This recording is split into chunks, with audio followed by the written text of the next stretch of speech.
Welcome to The Explainer. Today we're talking about the potential next leader of the Federal Reserve, Kevin Warsh.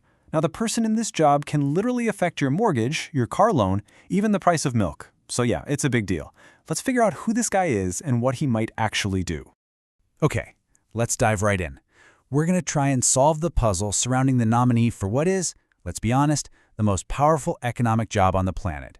He's got this reputation as a die-hard inflation fighter. But the real story? Well, it might be a whole lot weirder than you think. So first off, a quick look at his resume. Kevin Warsh is definitely not new to this world. He was a Fed governor during the absolute chaos of the 2008 financial crisis.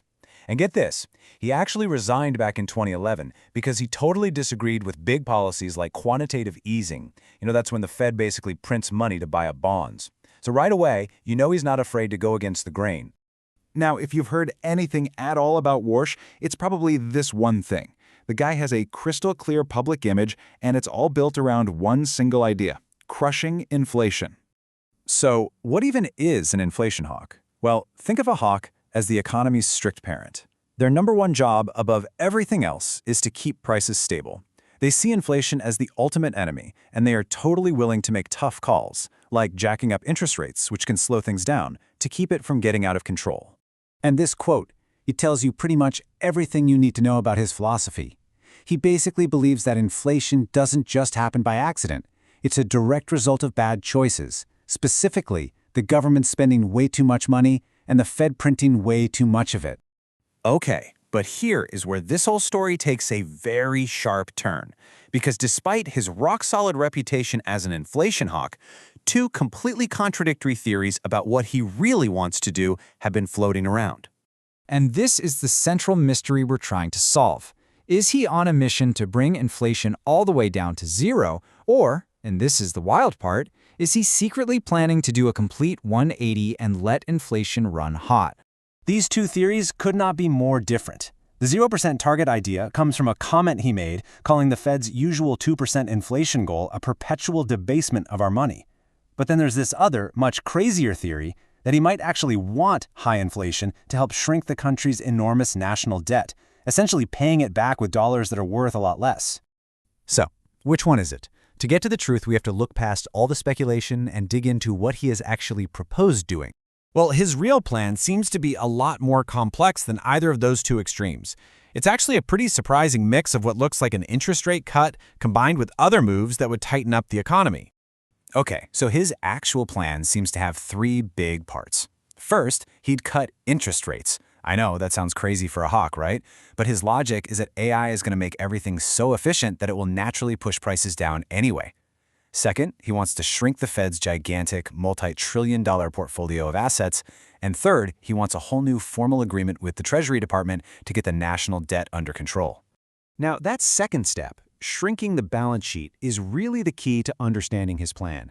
While cutting interest rates makes money cheaper, shrinking the balance sheet does the exact opposite. It pulls money out of the system. It's a tightening move. So that just goes to show you his inner hawk is still very much in there. But look, even if you have the perfect plan, every Fed chair runs into a massive roadblock that can change everything. Good old-fashioned political reality. And the biggest reality check of all is the absolutely staggering size of the U.S. national debt. We're talking over $35 trillion. A number that big creates its own political gravity, It pulls everything towards it. See, a debt that huge creates this powerful, almost irresistible temptation for politicians to want policies that lead to higher inflation, even if they never say it out loud. And why would they do that? Because inflation chips away at the real value of that debt, making it easier to pay off down the road. The problem, of course, is that it also chips away at the value of your savings. And this leads us to a classic political contradiction. You'll always hear leaders talk about wanting a strong dollar because it sounds patriotic and powerful. But then you look at the policies they actually push for, things like tariffs or pressure for lower interest rates, and those things often weaken the dollar, which can directly cause more inflation.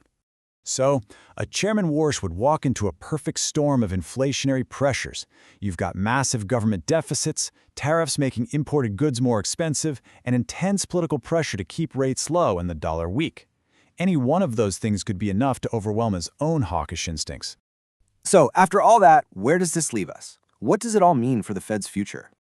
The real conflict here isn't just about economic theory. It's not hawk versus dove. The real fight is about whether the Federal Reserve itself can stay independent when there's so much political and financial pressure for it to just go along with a specific agenda. And that leaves us with the billion, or maybe I should say trillion-dollar question for the future of the U.S. economy. It doesn't really matter who is in that chair. The question is, will the hawk be able to control the storm, or is the storm ultimately going to control the hawk?